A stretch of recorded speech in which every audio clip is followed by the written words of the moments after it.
என்னென்னா பூவை பூரா பறிச்சாச்சு. ஃபுல்லாக இருட்டிட்டு முக்கால்வாசி பூ பறிக்கலை தெரியுதா, ஏன்னா விரிய ஆரம்பிச்சிட்டு.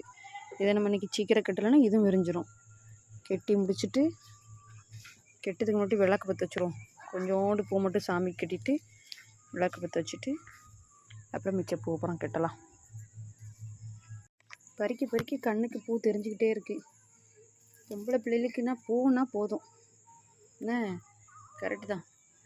பூவை பார்க்க பார்க்க போக மனசு வர மாட்டேங்குது. கீழே போய் பூவை கட்டணுமே என்ன இல்லை, பூவை பார்க்க பார்க்க பூவை தான் பறிக்கணும்னு தோணும்.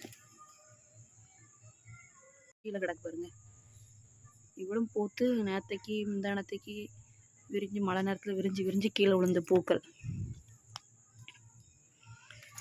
சரிம்மா போய் கெட்ட போவோம், இல்லைன்னா ரொம்ப நேரம் ஆயிரும். இன்னைக்கு செடியில் நிறைய பூக்கள் வந்து விரிஞ்சிருக்கு.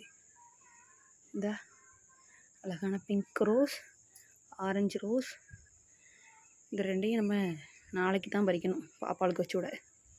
எல்லோரும் வீட்டு வாசல்லையும் விளக்கு வைக்க ஆரம்பிச்சிட்டாங்க. நம்மளும் பற்ற வச்சு வைப்போம்.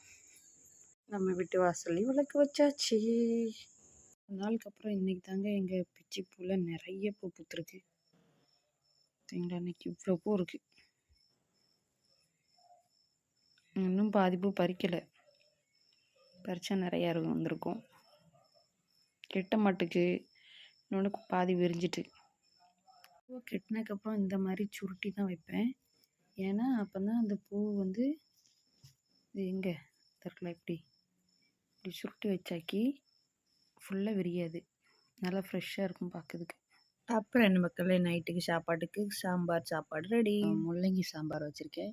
அது கூட தொட்டுக்க கொஞ்சோண்டு துவையல், காணாதுக்கு ஊறுகாய், அது கூட சேர்ந்து வேறு வச்சுருக்கேன். ஸ்நாக்ஸ் வேறு வச்சுருக்கேன்.